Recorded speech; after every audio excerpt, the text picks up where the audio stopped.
So what we wanted to start with is the justification, or what kind of got us thinking about doing this.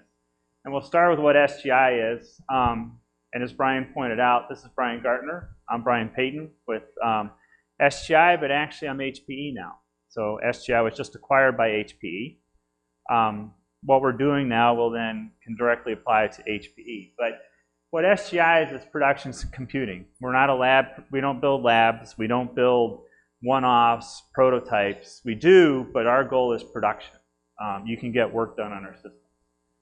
We go to the next one, just like the slide, just like the SUSEcon, the key in this slide are the three circles. The solution we're looking for is open, open, open, or open, open. We did not want a solution that was proprietary. I've run into a lot of stuff looking at the cloud where people say you can do this, and you go to figure out how, there's no documentation. So it's a good idea, but you can't repeat it. We wanted something that we're offering as a PS solution, but people can do on their own. They can create a cloud. Let's go to the next one. So as we talked about the age, right? The under 30 is used to clouds. They're used to new technologies and new things. And I think the technologies are pretty cool, but being in it for 30 years, I like the old way we used to do stuff. I grew up with Cray supercomputers, massive supercomputers. I mean, Ford had a Nastran machine that was a beast. We had dual VHIS. We had 4 high speeds going out to disk arrays spread across multiple cabinets. We could move data. And I look at the cloud and think, wow, what a difference. But you look at the cloud and you say, there's some really cool stuff here. I can do something and I can share it with somebody else. I can bring up and doing modeling myself. Most of the time I spend is creating the model.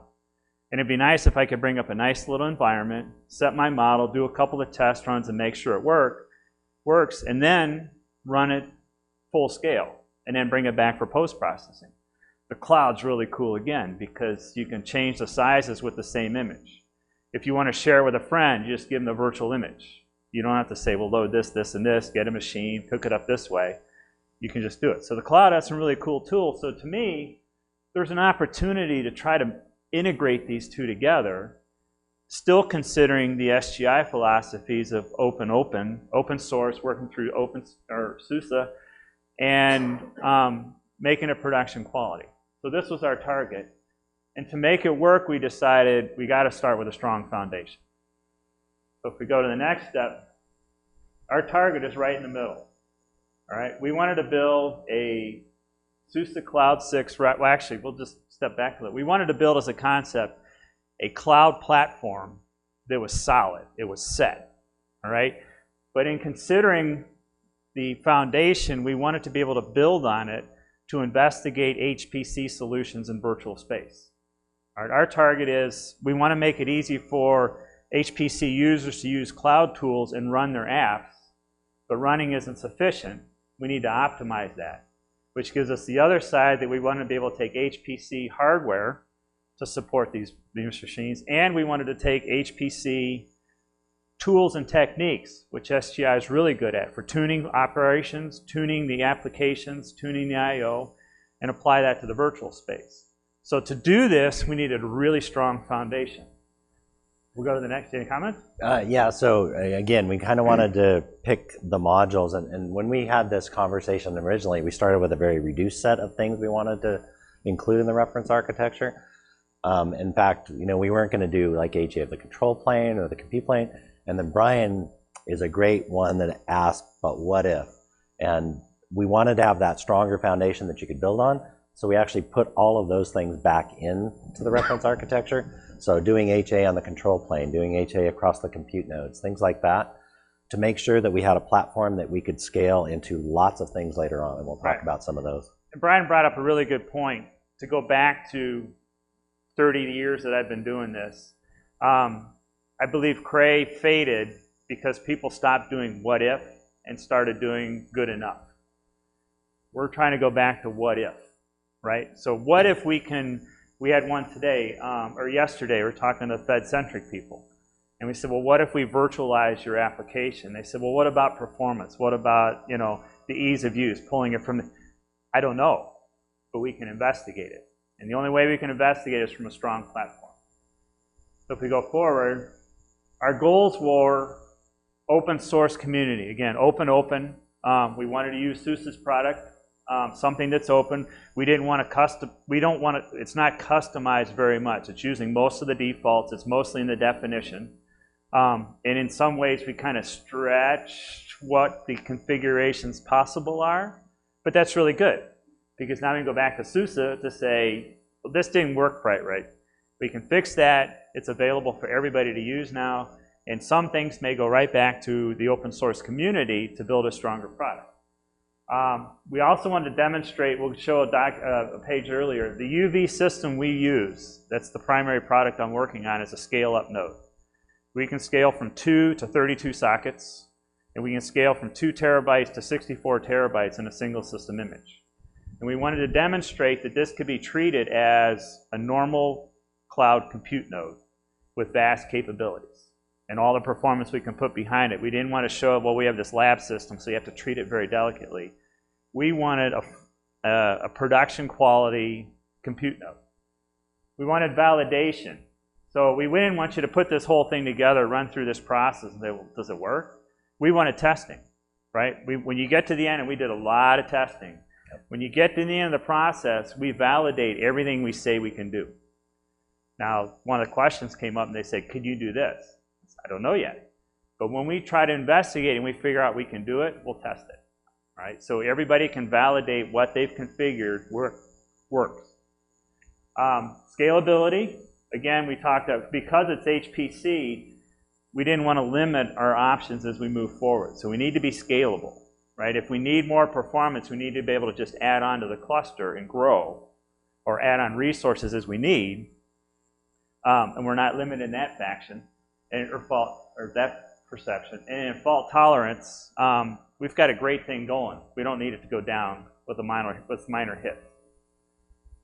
So the only thing I would add to that is in the validation space, because he mentioned it's a professional services kind of approach or solution right now, we wanted to give them the same set of tools that we validate with, so that when they build it for a customer on site, they can run those same kinds of tests with it, right?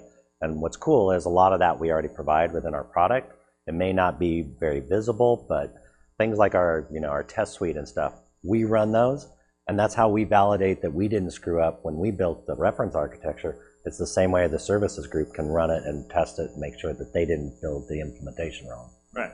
So another analogy is going back to the Cray days. When we installed a Cray computer, they'd spend a week running diagnostics and everything to verify that what they bought was there. You can do the same thing. You can build it into the factory, run all your validation suite, have your numbers, ship it to the customer. The customer runs the same thing. You know what you've got. Ready? Yep. So if we look at each one for open source community, like we were discussing, we chose OpenStack Cloud 6. It's a great product. And actually, having gone through 4 and 5, it's a great product. Yeah, you went through the 5, right? Right. So I think it's really good. And then whatever we find in our investigations, we want to contribute back. All right. We want to make sure everybody's capable. I guess you could say we want to make sure everybody's capable of running on a UV compute node. That's the ideal. Let me go to the next one. Yeah, sure. This is our UV compute node. A single chassis, I was told, is around $1 million. But 64 terabytes of memory.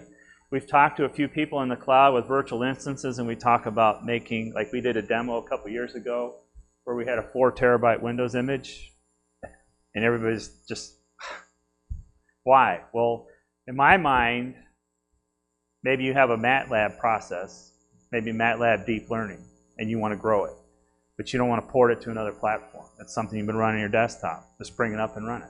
Run it on half of that. You can test to see, how much memory do I need, because I can overcommit.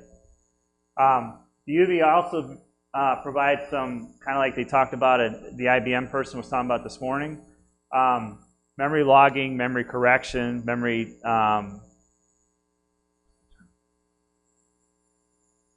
mapping. So the system doesn't go down on memory errors.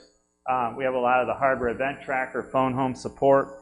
We have customers on the UV that the support center gets emails. There's something going on before the administrator even knows. So again, we can figure out what's going on. We can send some parts out, have everything ready to go before the customer has any incident. All those features that are required for a great big system are available in smaller nodes also. It's another benefit to keep you running. And you know, Brian had mentioned like that big instance, that Windows instance, right? But we also did the other extreme of the scale out. You know, when we were doing the testing and whatnot, we're on a remote session accessing the hardware, and he goes, "Can we spin up 512 instances?" And the answer was, I don't know, let's try it. Yeah. So we did, and it worked, right? On a platform like this, when this is the target, you can do those kinds of things. So again, what if? And we actually have, we'll get to the end, we actually had an application for this that we're going to work on. If we continue on validation, we're using the SUSE Cloud 6 certification. So we're certified the same as the rest of the reference architectures. So we ended up with an enterprise class solution based on the certification. It's not just ours, it's standard certification. We're running the Tempest full suite. Tempest is a service in OpenStack that tests all these little nooks and crannies and corners within OpenStack to validate that we're working. We also added, for SGI has been doing for a little while, a heat stack where we try to create this cluster that touches as many different features within OpenStack to create a working cluster that you can check with. So it sits and churns and burns if everything's set up right. It doesn't always do this. But if everything's set up right, you end up with a cluster of 3 nodes with 3 networks and an external IP address you can log into and check. As part of our validation, the next step is, as we evolve the reference architecture, we're going to roll the test back in. We just talked about adding to our heat stack ephemeral disk on each of the node instances, and when it comes up, running FIO tests on the ephemeral disk so the user can get immediate results about the performance of the local disk space they're using. We kind of have a side benefit or side reason for that. In the test node we used, we had 21 terabytes of NVMe disk for our local disk. And so while we enjoyed it, it was really kind of hard to demonstrate why it was so neat. So if we do this FIO test and we have SATA disk, or we have fiber channel disk, or we have NVMe disk, we might have some slightly different numbers. Hopefully we'll have gross numbers with but because it was available, we used it. And the 2 things I'll point out here with the Tempest, we do the smoke test, right, which is what the classic upstream community does to gate the check-ins that happen upstream and whatnot. We run that, but we also run the full test, which exercises all the features we've enabled. And that's kind of what we do before we even think about, did we do it right? Right. We use that, if all tests pass, then we go on and do stuff. And then the second point I wanted to bring up is the heat stack that Brian did. When he shows that, so we had this cloud platform, we had this set of hardware running in his lab. When he shows that heat stack to his counterparts, all of a sudden you can see their lights going off of, ooh, can we do? Right. And again, it was that what if, now we're spreading that philosophy out another level. And part of the integration part is people think in different ways, and if we can put together working solutions that demonstrate, you know, if you build it, they'll come. That's kind of the model too. But we want to make sure that we have something behind it to support these efforts. Scalability, we're using the high availability extension. Primary reason here is for scalability, if we need more resources, for example, if we don't have enough Neutron server daemons running because we're hitting the networks too hard, we're creating too many instances and whatever, we're running a 3-node cluster as a minimum. We can add 2 more nodes to gain parallel resources and expand that. With SUSE Enterprise Storage 2.1, again, if we need more performance bandwidth, we can add more servers. If we need more space, we can add more disk. It's all part of the design. It's standard OpenStack Cloud 6. It works. And then we separated the networks because we're considering an HPC environment. For example, right now, the cluster's down because we're trying to add InfiniBand. And we can use InfiniBand for the admin network and within the cloud, but we don't want to require the customer to connect to InfiniBand, so we can use 10 gig E-bonded for the external connection to the cloud. We could use something different depending on the Ceph storage backend, what we might want to run there. Previous RAs seem to use a very smart switch. They connect to the switch a bunch of VLANs. We wanted it separated, so we had different choices. We also found some issues by separating it. So again, part of the validation is this is what we configured, this is what will run, and we know it'll run. So whatever tweaks we had to make, we know. Yep, so kind of adding to the points, the control node, this is the first RA that we've done where we actually exercised and had multiple HA clusters. We had a data, a stateful cluster, and then we had the other cluster. But we also talk about that we could split off and do the network cluster at some point. But this is the first time we actually did the multiple clusters on the control plane. And then, like Brian said with the networking stuff, he kept pushing me, which is cool because that's what customers do when they want to integrate a cloud into their environment. They want to give you this really complex, set of requirements of how they're going to integrate it into their environment. So he was, guiding us towards this is what HPC customers are going to want to expect. They want this network separated from this network, and they want to be able to scale this one up with 10G or InfiniBand or bonding. So it was really cool that we did this. It's one of the more complex RAs that we've actually done so far. But you also bring up a good point. Part of what our target was, what we created is a detailed, elaborate reference architecture. Because if a customer wants something different, it's more than likely less than what we created. And it's easier to reduce a 3-network bonded admin down to 1. Or take HA and put it all in one node so it's no longer HA. Versus the opposite. If we did the solution without the bonded networks and we did without the HA, and now that's what the customer wants, now we're in a whole new set of rules. And we were a little sketchy about how this may work. We kind of built the beast and went running to the cliff, hoping it wasn't too high, and it worked, which is really cool. But again, on the bonded too, we also set it with automatic load balancing. This is one of the jumps we made. The default is active-passive, which didn't seem to give us any bandwidth. Adding networks gives us bandwidth. So we tried P mode 6, and it worked. It's like, woo, we won. But there was a bridge when we got to the cliff. Yeah, exactly.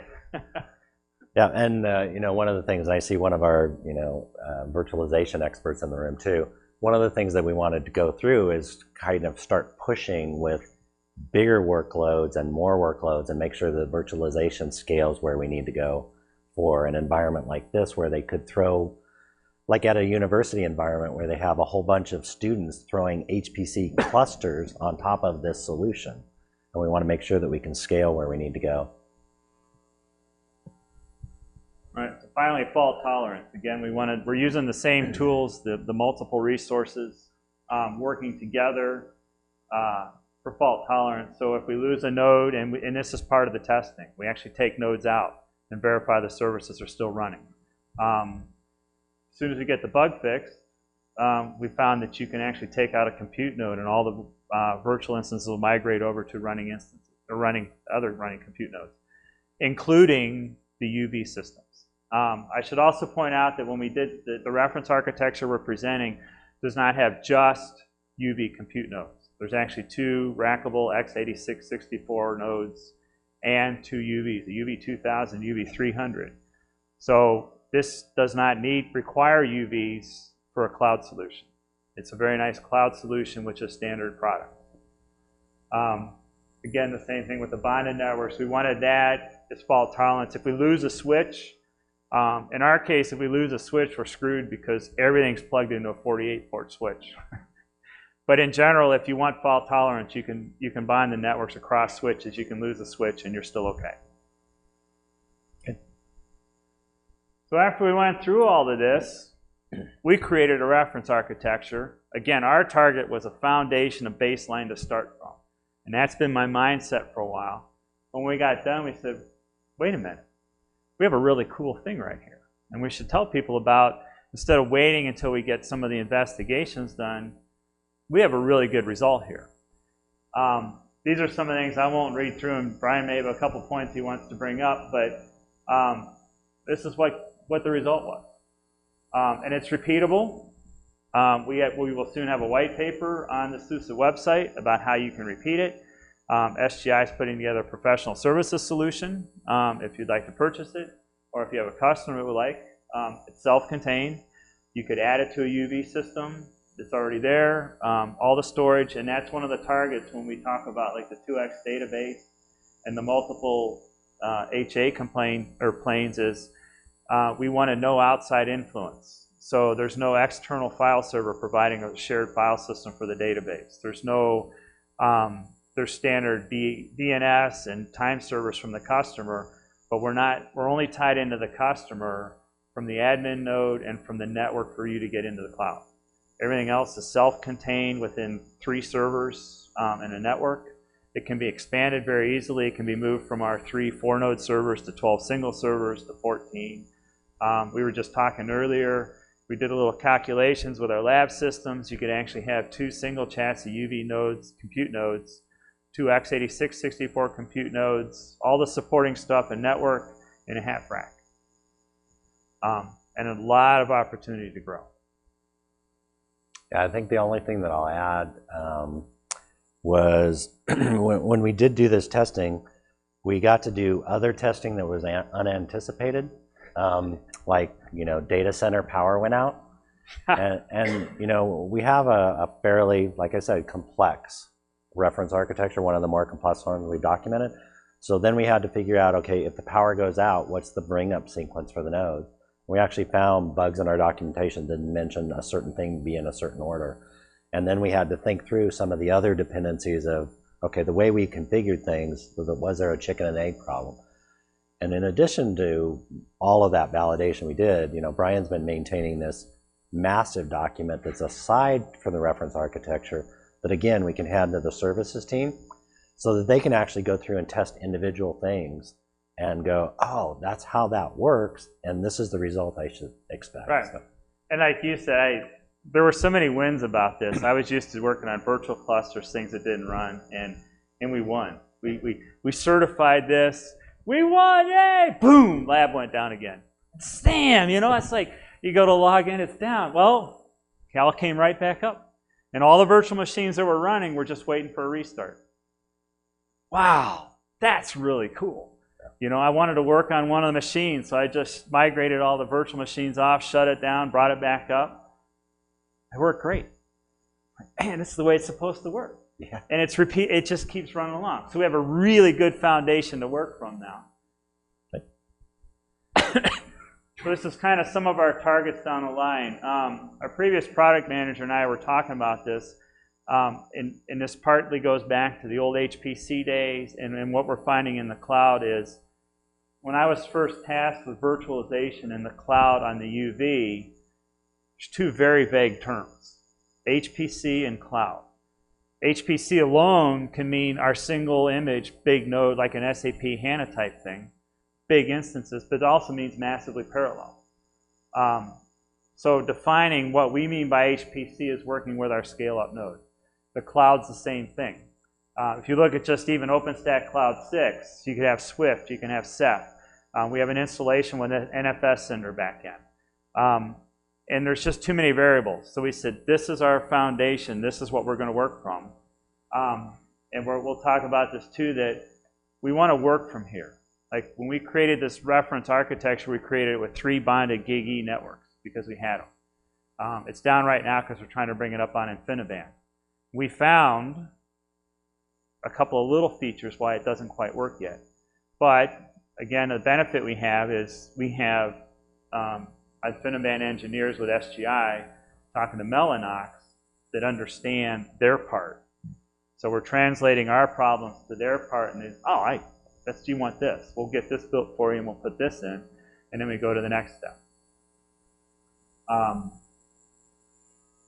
Yeah, we'll talk a little bit more about the use cases here on the next slide, or actually a couple slides from now.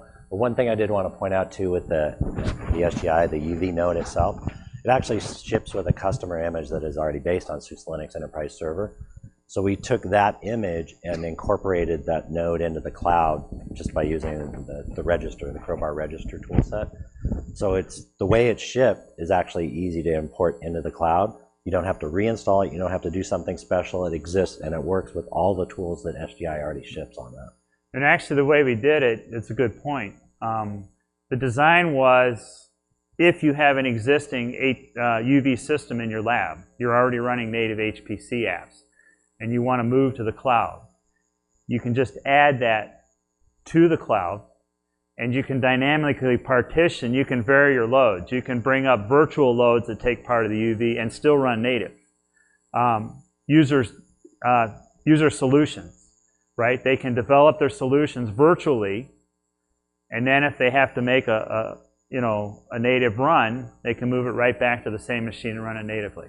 It's not a case where the UV has to be all in the cloud or all outside of the cloud, or you have to take the system you're running and reconfigure the whole thing to run in the cloud. No, you can, in theory, basically attach the cloud to it and start doing virtual work while you're still doing what you have.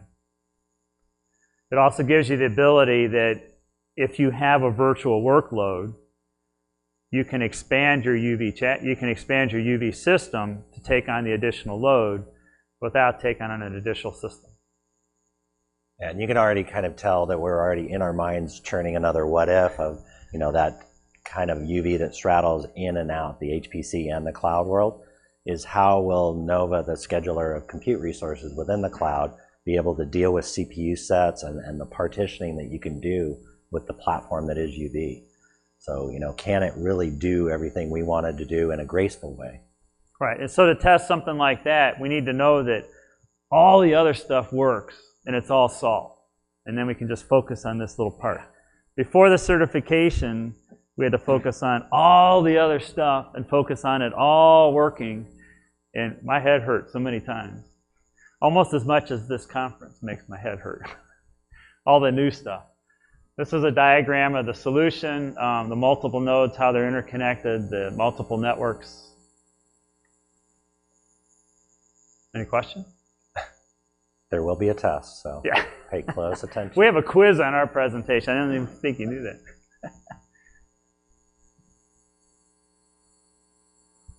I don't think there's anything else that I want to add to this. No, I don't have anything. This is some of the use cases we're looking at. Go ahead. Yeah, so we had shown on that other slide possible use cases where it would make sense in an HPC environment what they might do with a configuration like this. And I'm going to jump down to the bottom one. When researchers are doing problem solving, right? They have a place where they need to store results and be able to write reports and document how they got there and all that kind of stuff. So there's all the peripheral stuff that they need a place for. Well, cloud is actually ideally suited for that, right? So those could be persistent VMs that stay there all the time outside of the HPC kinds of VMs and workloads that they're running. But it gives them a place to have these all of a sudden without running them under their desk, right, on the system there, or yeah, they're only online when their laptops are there. I'm going to let Brian cover the HPC user one, but resources just for, I'll cover the bottom boxes for you. Okay.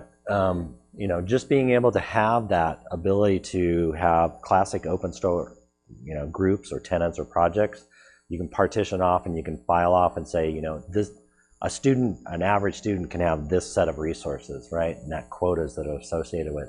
Whereas the professor can have this bigger set of resources.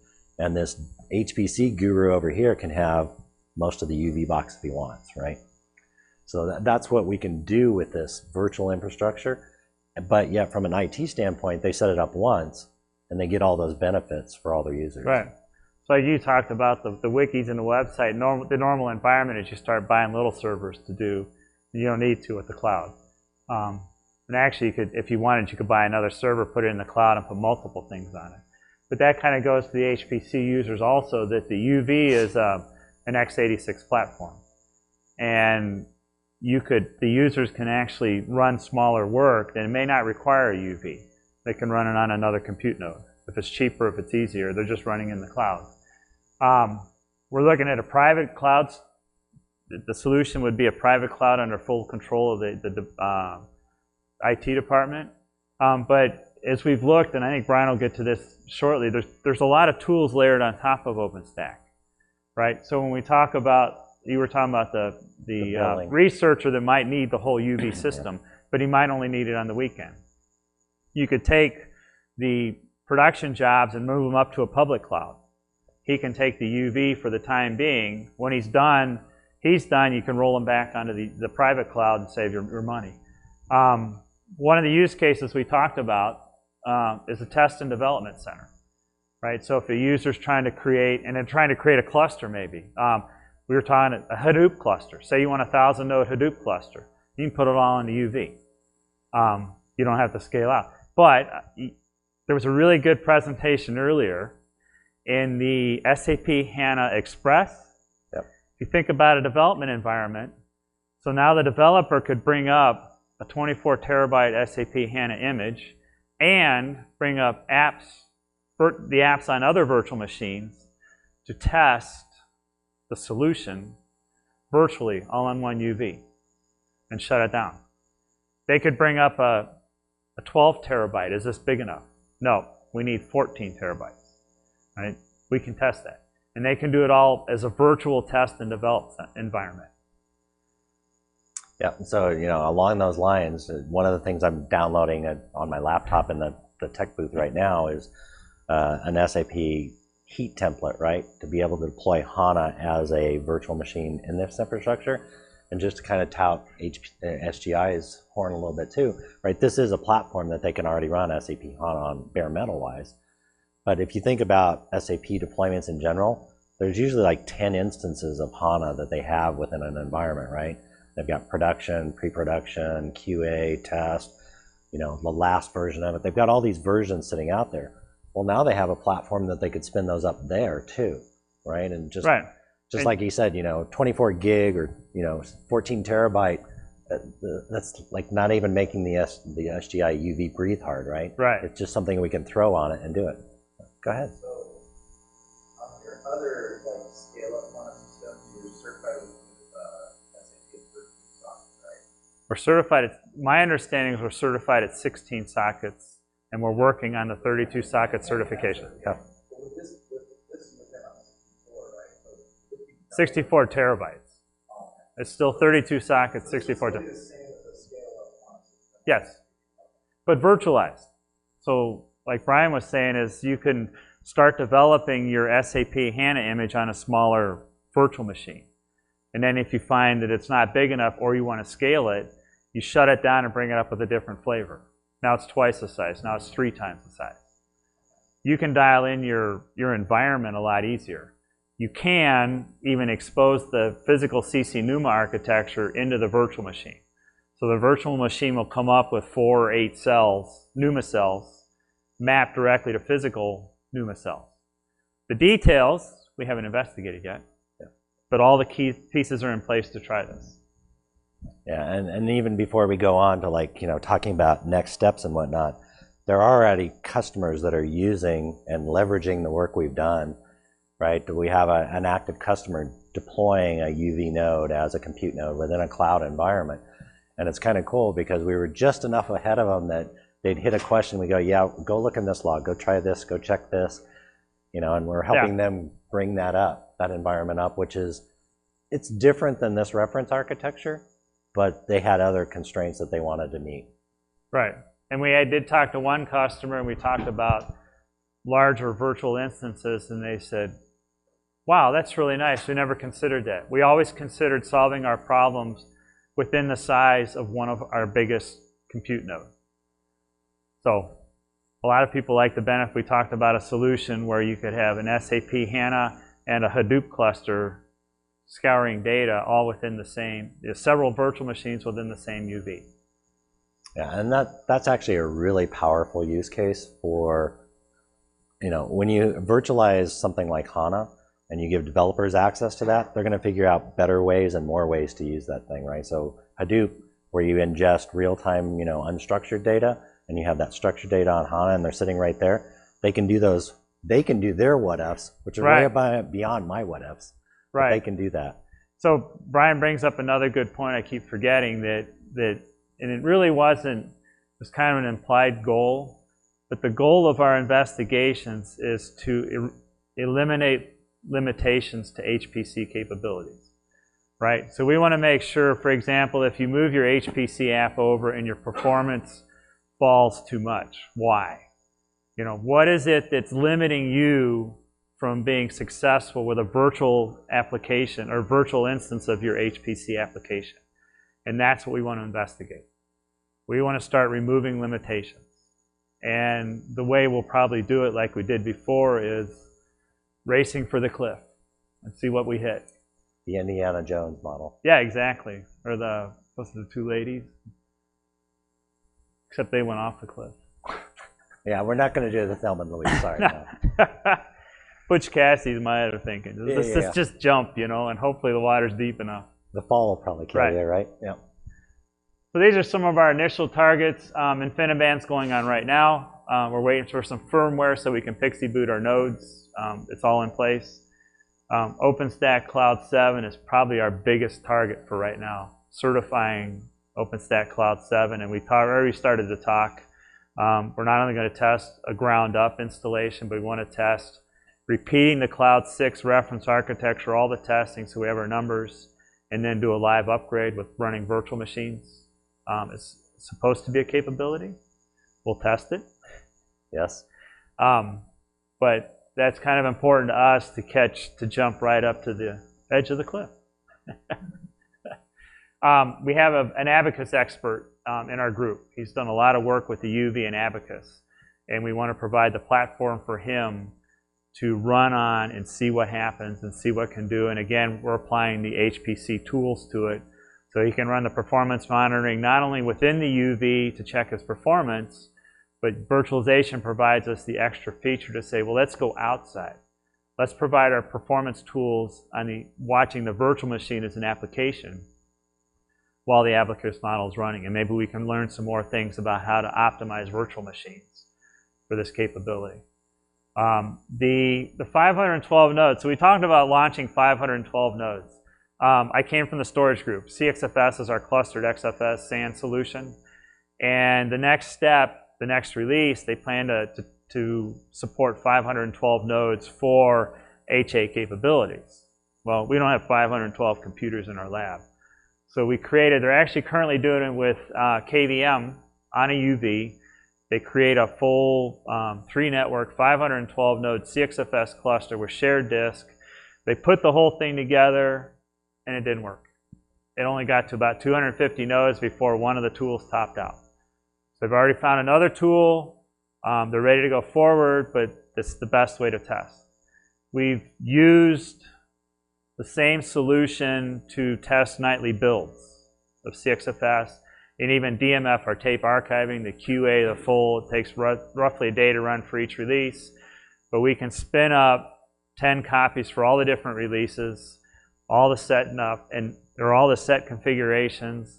And by the end of the next day, we know that any check-ins, not only built, but tests were fully validated. We want to move that into OpenStack, so it's much easier for the users, the engineers, to actually bring up the test clusters and work with them. We have some testers that just simple, and this is where there's simple cloud tools bringing up build environments for one-off builds. We have engineers that are concerned that they don't want to reserve a lab system for a long period of time when they only need it here and there, but they want to keep the image they've created. Perfect virtual solution. Which also brings back to our discussions with the previous product manager that we put this together to investigate HPC solutions. Our first customer is SGI Engineering. HPE, SGI, well. Mission critical HPE engineering. So, and then we also want to add the metrics to the validation. So we follow a model, capability, metrics, and performance. We've proven capability. Now we want to put some numbers in, like FIO tests while it comes up, test to see how long the deployment takes, and start gathering numbers, not necessarily to know if we're fast or slow, but something to compare to the next step. So, a couple points I'll add to this too. With the OpenStack Cloud 7, one of the areas that we really want to focus on is, the being able to deploy containers to Magnum through Kubernetes and containers, because we're starting to see HPC vendors talk about delivering their application as a container, right? So that'll be one of the things that will add to that base level, probably, Right. that base level RA for that version. And then, you know, Brian had talked about Abacus. What we'd like to do is take that 3-node heat template that we have, and we want to make it not just spin up VMs, but we want to spin up an HPC cluster that actually does something and generates some output. He talked about putting like FIO to measure the storage that it's accessing to give you an idea of what it's like. But we actually want to run an HPC workload where you actually have a master head node and then all the drone clone nodes down here. So we'll probably scale past 3 nodes, but then you can say, okay, here's a heat template, it's checked in here, Professor, go make it, you know, a 20-node cluster the way you want it, and of course we have a platform that they can land on. And you also pointed out, when we talk about the Cloud 7 certifications, the initial plan was to certify just the tools we'll need for our HPC investigations, but we've already talked about it. It's a really good solution. So when we do Cloud 7, we're going to fully consider non-HPC cloud services. So things we wouldn't normally include, but while we're right here, we might as well certify a couple more things. Yeah, and we've even talked about that at like the storage level, right, with Ceph. Right now it's deployed as part of the cloud, which is cool and awesome. And you know, later on, if you use those for your volumes, which we did in our RA for Cinder, where you actually store your data, the users can later come back and access the data. But we're thinking about, well, does it make sense to have a standalone Ceph cluster that's, you know, available all the time outside of this realm for people to get in and out their data and actually, you know, do later analysis some other way if they want. But so that gets to the last statement. Go ahead. Can you just give us a bit more light on CXFS? Is it extension of the web XFS or, you know? Yes, CXFS is clustered XFS. All right, so we have fiber. Every node has a fiber channel connection to the disk. There's a metadata server. Each client has full fiber channel access. So how is that associated to our Oracle ASM? I don't know. Proprietary or? Yeah. So, and it is deployed on the storage feature? Yes. Okay. Can it be deployed as an add-on or your own other hardware or not? I don't know. I can find out. Yeah, CXFS is a standard SGI product. It's just a standard SGI product. Our use for that is a really good development target for a solution.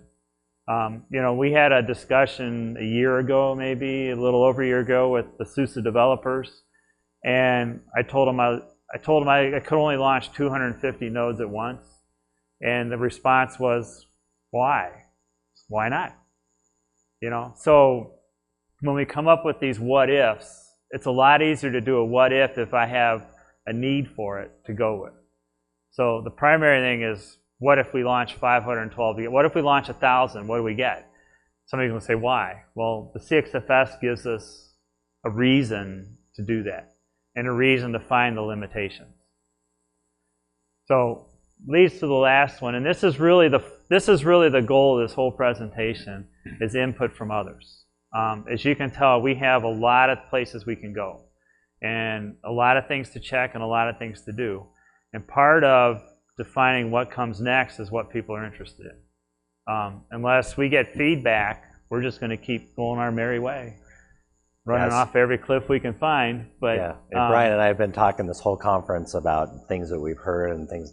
So we're actually going to put together like a Trello board of all these what ifs that we'll put out there, and then we'll pull them in one at a time and try and do them. Right. But we'd love to get input if you have any suggestions. Yeah. So if you don't have any now, and you're taking a subway back to the airport, and it's like, ooh, I can really do something with this, let us know. Yeah. Send us email. Okay.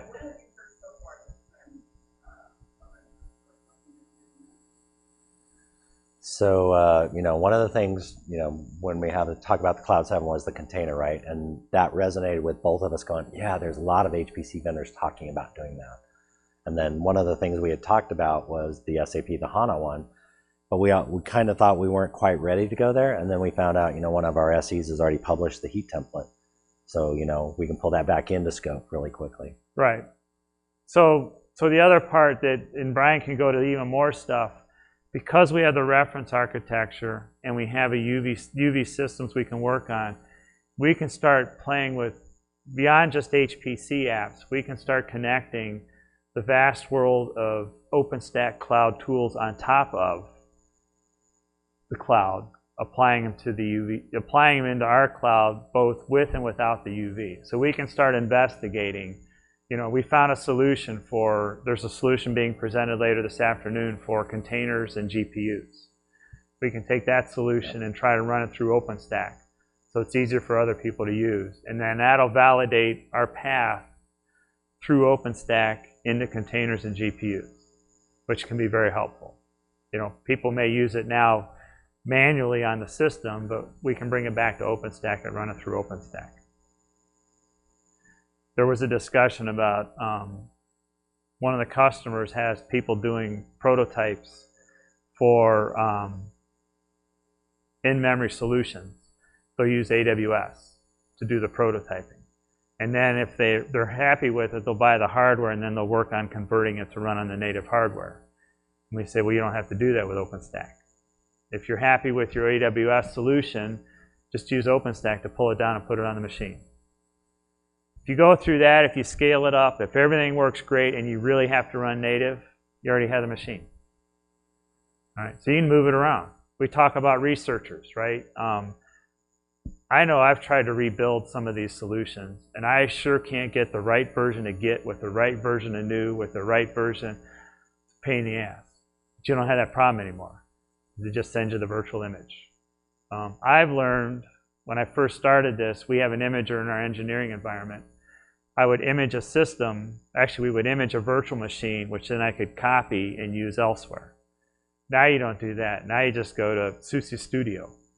I want an image with this, this, and this. It builds it for you. You load it onto the cluster, and away you go. You don't have to go find the ISOs. You don't have to go find all the pieces that go with it. It's just loaded with it. You search the internet. If you want Ubuntu 1604, a QCOW2 image, here's 10 different places to find it. Download it, upload it into your cluster. You're running with it. It's just fine. You don't have to build it. There's such a nice cloud environment now. And now we can tie it right into big hardware. Any other inputs or directions or what if piling on? Just a question. What kind of federal or Department of Defense or any kind of federal application, do you have any like very short cases? I'll let you start with that one. Nothing in particular we know of. And this is a very good comment, because that's why we built this, is to say, if we want to try it, if you have a solution or idea for a solution, we have a platform to try it on. Before, the past was, all right, we need to build a cloud. What kind of cloud do we want? Do we want to use Swift? Do we want to? So now we have a 3-month process of building the cloud to test your theory. And granted, we picked our options ahead of time, but we have a reference point to go from. So it's much easier for us to test your solution. So let's say they're using less for HPC today, they can go out and then say, okay, what can we do expanding into this? Yeah. Yeah. So John's talking about this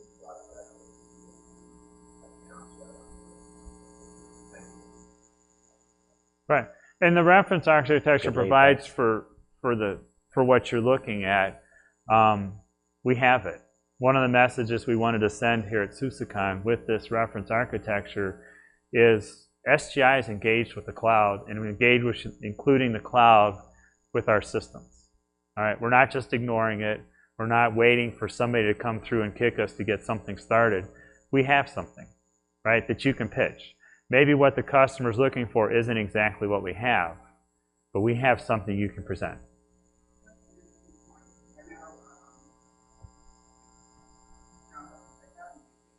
Okay. And this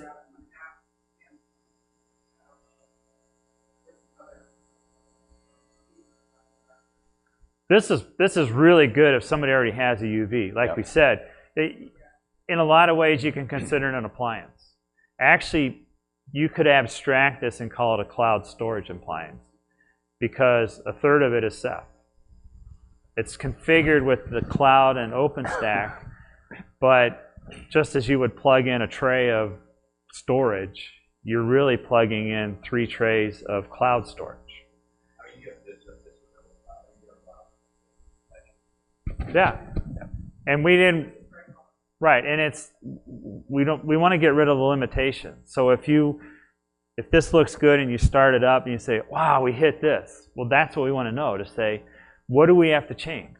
You know, what do we have to change in the beginning? And then we also wanted to expand into other areas, like I went to the Ceph benchmarking, right? So this is an OpenStack Cloud solution, but Ceph's involved. So all the Ceph benchmarking, we can apply inside a virtual machine on a compute node to Ceph itself to say, where's our problem? You know, where are our characteristics? We can apply the SGI performance tools, different parts, to see what's going on. You know, and we won't know some of those until we get solutions, right? And again, going back to the same term, we're looking for the what ifs. Right? We're not looking for something somebody else is already doing. Then you're comparing apples and apples. We want to see the what ifs, the stuff that hasn't been thought of yet, that we have the tools to start looking at. And because we have the relationship with SUSE, we have a lot more power to solve this now. Any other questions? I think the next slide, there's web links. SUSE has representation for this. We have it on both sales and SGI. The presentation, I think, will be provided with SUSECon, but we have data sheets, we have the white papers, and whatever you get a hold of, I'll say is already a month old. We're driving forward. So let us know if we can help you in any way. All right? Yep. Thank you for attending, and thanks for the yes, questions thank you. and stuff.